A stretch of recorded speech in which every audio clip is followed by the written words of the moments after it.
Hello বন্ধুরা, আমি Madhuri. Welcome back to my channel. আমি চলে এসেছি আবারও তোমাদের কাছে একটা নতুন ভিডিও নিয়ে। তো চলো, আজ আমি তোমাদেরকে এমন একজনের গল্প বলবো যাকে তোমরা সবাই চেনো। সে হলো রণপ্রীতি কাপলের রন। হ্যাঁ বন্ধুরা, আমি ঠিকই বলছি, তোমরাও ঠিক শুনছো। রন যে সমস্যার মধ্যে দিয়ে এখন যাচ্ছে সেটা সবাই নিশ্চয়ই জানো না। তো চলো, আমি তোমাদেরকে বলবো, তোমরাও পুরো ভিডিওটা স্কিপ না করে দেখতে থাকো। তো শোনো বন্ধুরা, রন বেশ কিছুটা সমস্যার মধ্যে দিয়ে বেশ কয়েকদিন ধরে যাচ্ছে। তার এতদিন স্ট্রাগল করে তৈরি করা বাড়ি, সেই বাড়ি থেকে সে আজকে আসতে বাধ্য হয়েছে। বাড়ি থেকে বেরিয়ে সে এখন একটা ভাড়া বাড়িতে বেশ কিছুদিন ধরে আছে। কিন্তু হঠাৎ তার দিদির ছেলের জন্মদিন উপলক্ষে সে তাকে ভালোবেসে তার বাড়িতে যায়। যাওয়ার পর তাকে কি ফেস করতে হয়, তার ওপর কি বদনাম চলে আসে, তো সেটাই তোমাদের সাথে শেয়ার করবো। ভিডিওটা দেখতে থাকো। লজ্জিত যে আমার ফ্যামিলির ব্যাপার আজ সোশ্যাল মিডিয়ায় আনতে হচ্ছে শুধুমাত্র আমার পরিস্থিতির কারণে। কারণ আমি এমন একটা পরিস্থিতিতে দাঁড়িয়ে আছি যেখানে আমার নিজের জীবনেরই কোনো গ্যারান্টি নেই। বাড়িতে যাওয়ার পর ঝুট ঝামেলা হতেই পারে, আমি মানলাম, কিন্তু কোনো দিদি বটি নিয়ে কোপাতে আসে, এটা কি মানা যায়? আমি তো কোনো স্বপ্নও ভাবিনি। আর এই সব আমার বাবা মা কী করে সাপোর্ট করে আমি এখনও বুঝতে পারি না। আর সেই সাপোর্ট করতে গিয়ে যে বটিটা দিয়ে আমি কোপ দিয়ে ওখান দিয়ে পালিয়ে এসেছি, সেই ব্লেমটা দিতেও আমার বাবা মা একবারও পিছু পা হাঁটেনি। একটা মেয়েকে বাঁচাতে গিয়ে যে একটা ছেলেকে এরকম বিপদের মুখে ফেলে দিতে পারে, সেটা হয়তো আমার বাবা মাকে না দেখলে আমি বুঝতে পারতাম না। তোমরা নিজেরাই একবার এই কল রেকর্ডিংটা শোনো। না, তুমি তো আমার জেল খাটাবা যা দেখতাছি। তা জেল খাটা বলে তোর কি করবো? তোর দিদির সঙ্গে না না, যদি বটিটা দিয়ে আমি কোপ দিয়ে বেরোয় যাইছি। হ্যাঁ তুই কোপাইছো। আমি কোপাই যাইছি, বেরোয় যাইছি মানে হ্যাঁ আমি মানে তোর জেল খাটাবো। হ্যাঁ, তোরে আমি জেল খাটাবো। তুই যদি নিজের ভাই বোন যদি কাজ করলে জেল খাটবি। যদি তুই বিচার না করতে পারো, হুম তুই আজ একটা অন্য বউরে ওই কণিকা কি কবে আনে? আজ তুই বাড়ি আসিস 5 মাস পর। ও না, আমি হ্যাঁ, করছি আর বটিটা নিয়ে আমি দিদিরে কোপাইতে গেছিলাম। দিদিরে কোপাইতে, দিদি বটিটা আনছে, সেই বটি নিয়ে কি কি করতে আনছে বটিটা কি করতে আনছে? এই বটিটা কথা বললি না কবে? না, বটিটা কি করতে আনছে? তুই ওর হাত দিয়ে ফটকে নিয়ে কোপাইছো। আমি আমার দিদির হাত দিয়ে বটি নিয়ে কোপাইছি। না তুই তো এখন তুই কেস সাধারণ মানে কেস দিয়ে বাঁচার জন্য রেকর্ডিং করে রাখতে আছিস, তাই সেরকম ভাবে রেকর্ডিং কর। তুই কোপাইছো। যে কোপ খাইছে সেও কবে। আমার যে কোপ খাইছে সেও কবে? ওই কনি কবে রন কোপাইয়ে গেছে, ওর দিদিরে আর মারে কোপাইতে গেছিল, আমি ঠেকাইতে গেছি, সেই কোপ আমার মাথায় লাগছে। তো যার গায়ে লাগছে সেই কবে, তার কাছ দিয়ে সব প্রমাণ হবে। মানে তার কাছ আমি দিয়ে এখন প্রমাণ হবে, বলতে তোর পারতাছি দিদি- যে তোমার মাইয়া এত ভালো নাটক কি করে ওর পারে। নাটক তার মা করতে এরকম 2 করতে- মিনিট পরে নিজের ছেলেরে ফাঁসানোর জন্য কি বটি দিয়ে নাকি হ্যাঁ, তো আমি দিদি এখন থানায় যাবে। এই কথাটা শোনার পর তো যে কেউ বলবে যে বটিটা দিয়ে আমি কোপ দিয়ে ওখান দিয়ে পালিয়ে গেছি। হ্যাঁ, এরকম স্টেটমেন্ট আমার বাবা আর মাই দিচ্ছিল। যার কথাগুলো শুনতে পাচ্ছিলে সে হচ্ছে আমার বাবা আর মাই। তোমরা ভাবো, যদি নিজের মেয়ে কোপাতে এসেছিল, সেই কেসটা ঘুরিয়ে যদি বলে আমি নাকি আমার দিদিকে আর মাকে কোপাতে গেছি, সে যদি এই কেসটাকে এরকমভাবে বানাতে পারে, আমি ভাবছি আমার বাবা আর মা দিদিকে বাঁচানোর জন্য আর কত ধরনের নাটক করবে আর কত নিচে নামবে। এর দিয়ে তোমরা আমায় ডিরেক্টলি কিছু বলেই দিতে পারো। তোমাদের যেই প্রবলেমটা আমায় নিয়ে আমায় বলে দিতে পারো। আমি চাই না অন্য কারোর হাতে নিজের জীবনটা শেষ হয়ে যায়।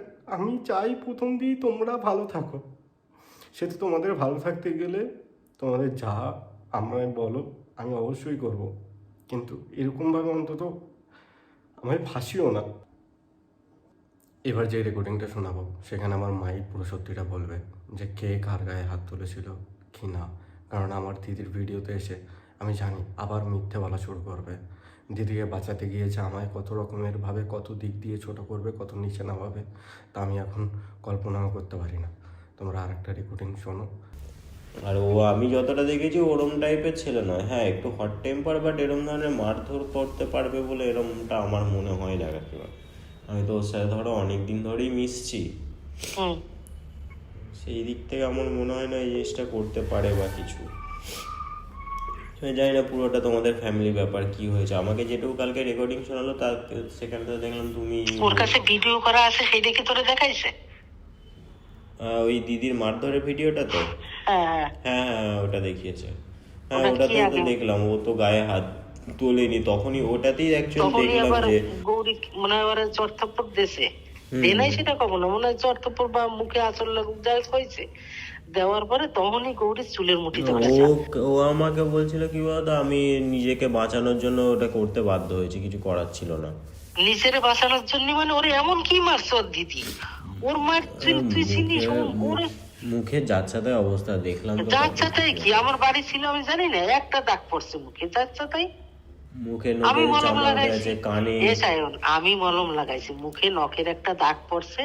আর যখন বাপনের ফোন নিয়ে টানাটানি হয়েছে কানে, সেই সময় ঠোঁটে, হুম কানে, ঠোঁটে, গালে যাচ্ছাতে অবস্থা, ছিলে ছাড়া। কানে শোন, মুখে একটা দাগ পড়ছে, ঠোঁট ছেড়ছে, আর কানে আমারে যাইয়ে কইলো কানের দিকটাও নাকি ফুটো হয়েছে।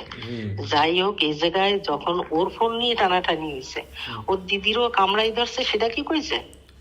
হ্যাঁ, ও আমাকে বললো যে আমাকে নিজেকে বাঁচানোর জন্য তো আমাকে কিছু সেলফ ডিফেন্স মানে আমাকে তো কিছু স্টেপ নিতেই হবে, সেই জন্য আমি ঠেলে সরিয়ে দিয়েছি বা বাঁচানোর চেষ্টা করেছি। এবার ভাই বোনের মধ্যে মারধর হয়, এটা স্বাভাবিক কথা, তার জন্য বটি নিয়ে মারতে আসবে, এটা তো ঠিক হয়নি না। বটি দিয়ে মারতে গেছে, তোর কাছে ভিডিও আছে? ওর কোনো ভিডিও দেয়? কালকে রাতের রেকর্ডিং এ তো শুনলাম যে বটিটা নাকি রনি নিয়ে এসে কুপিয়েছে। না না না, যদি রাগের বসে যদি কোপটা পুড়েই যেত, যার গালে পড়েছে, ধরো গালটা তো শক্ত, এটাতে রনের গলাতেও পড়তে পারতো না, ভুল করেই হয়ে যেত হয়তো, তাহলে কি করতে পারতো? রন কি ধারে ছিল নাকি রনের গলাতে পড়বে? পড়লো আমার গলায় পড়তো। কোথায় ছিল? হ্যালো হ্যালো হ্যাঁ দিদি বলো। হ্যাঁ, তো আমি মানে এটাই বলতে চাইছি যে যদি এই যে তুমি যে কথাটা, মানে আমি ও পাশের ঘরে শুয়েছিলাম, আদো আদো শুনতে পেয়ে এসেছি এখানে, তার মধ্যে এই কথাটা আমি বেশ কয়েকবার শুনলাম যে দিদি বটি নিয়ে এসেছিল, সেইটা যদি সোশ্যাল মিডিয়াতে যায় বা রেস্টারদের হাতে যায় তাহলে কি করবে? রনের দিদিকে ছিঁড়ে খাবে? এখানে রন কি এমন অন্যায় করেছে যে বটি নিয়ে বেচারাকে মার খেতে হবে? নাই, রনের হয়তো গৌরী করলো না, সব অন্যায় গৌরী, ওই সব অন্যায় করছে। তো দিদি তো কুপিয়েছে, বাপন তো আর কুপাইতে যায়নি। তা আমি কি বলছি, আমি তো বললাম যে বাপন উপায় নাই, আমি তো সেটা বলতে আছি। শোনো আমার কথা, শোনো, এরকম ধরনের কথাবার্তা। ও তো এটাও বলছিল যে ভিডিওটাতে ভিডিও বানাচ্ছে, সেই ফোনটাও আমি কিনে দিয়েছি। হ্যাঁ, ও তো আমাকে সবই কিনে দিয়েছে, ও আমাকে ফোন কিনে দিয়েছে, ও আমাকে মানে ওই তো আমাকে চালায়। হ্যাঁ দিয়েছে তো কি, এবার এই কথাগুলো সবই তুমি আমাকে পার্সোনালি বলতে পারো, এবার সেগুলো তো সোশ্যাল মিডিয়া করা উচিত নয় না।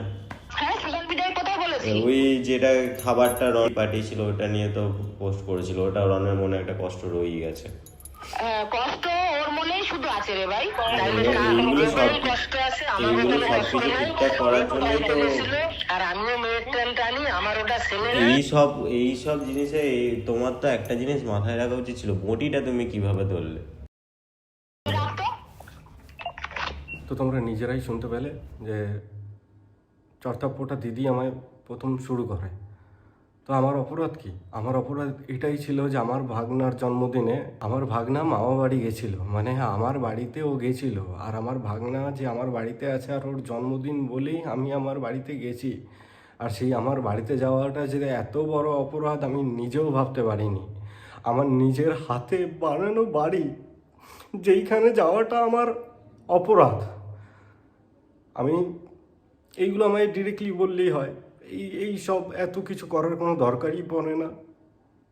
আমার যথেষ্ট ক্ষমতা আছে, আমি নিজে 3 মাস ধরে ভাড়া থাকছি, নিজে রান্না করি, নিজে খাই, নিজে জামা প্যান্ট নিজে কাচি, তারপরেও আমি বাড়িতে কন্টিনিউ আমার ফ্যামিলিকে টাকা পাঠাই। কিন্তু তারপরেও যদি আমি বাড়িতে যাই সেটা আমার অপরাধ। আমার দিদি আমাকে কোপাতে এসেছে, সেটা ঘুরিয়ে বাবা মা কি বলছে আমি কোপ দিয়ে পালিয়ে গেছি। আমি জানি না সামনের দিনগুলোয় আমায় আর কত ধরনের মিথ্যে ব্লেম দিয়ে ফাঁসানো হবে আর কি করা হবে। আর আমিও জানি না যে আমি কি ভুলভাল ডিসিশন কী নেব, কারণ অলরেডি দিদি কান্না করে করে ভিডিও পোস্ট করছে। কিন্তু এটা তোমরা জানো না যে দিদি অলরেডি আমার নামে কেস করে এসেছে, সেখানে আমার মা সাক্ষী দিচ্ছে। মানে ভাবতে পারছো যে আমার দিদি আমার এত ভালো চায়, এত কিছু করার পরেও আমার দিদি কেস করা হয়ে গেছে। হ্যাঁ, আমার দিদি আমার নামে অলরেডি কেস করে দিয়েছে, সেটাই মা সাপোর্ট করেছে। আর এইগুলো আমার জামাইবাবু যে ঘুষ দিয়ে সরকারি চাকরি পেয়েছে তার কত লাইন গার্ড জানা আছে তোমরা আশা করি জানো। তো তার কথায় সব কিছু চলছে। তার কি নজরে পড়েছে ভগবান জানে, ওই বাড়ি দিয়ে আমায় তাড়িয়ে সে কি পাবে সেই জানে। আমি এইগুলোর ব্যাপারে ভাবি না আর ভাববো না। যেইটুখানি তোমাদের জানানোর দরকার ছিল আমি জানালাম। আর তোমরা সত্যিটা অলরেডি বুঝেই গেছো, তোমাদের আলাদা করে আর কোনো কিছু বোঝানোর দরকার হবে না। আমি আস্তে আস্তে ঠিক হলে নিজের নর্মাল লাইফে ভিডিও বানাবো। এমনি তোমরা ভাবো যে আমি নাটক করি বা কিছু। ভাই আমার যদি ভিউজ কামানোর ইচ্ছে থাকতো আমরা ওই টাইমে কন্টিনিউ ভিডিওর পর ভিডিও পোস্ট করতে থাকতাম, কিন্তু না। আমার সোশ্যাল মিডিয়া জায়গাটা খুব ভয় করে, কিন্তু সেই জায়গাটাই আমি আমার শান্তি খুঁজে পেলাম। আমি সব কিছু শেয়ার করলাম, লোকে জানতে পারবে যে এই ছেলেটার সাথে এত খারাপ ঘটেছে। জৌগ্রামের হাফ লোক এটাই জানতো যে আমি ওখান দিয়ে কোপ দিয়ে পালিয়ে গেছি। তাদের বলছি যে এই ভুলভাল কথাগুলো তোমাদের সামনে ক্লিয়ার হয়ে গেল যে আমি কোপ দিয়ে পালিয়ে যাইনি। ওটা আমার দিদি এক বটি নিয়ে আমায় কোপাতে এসেছিল। জানি না আমায় মেরেও কী পাবে।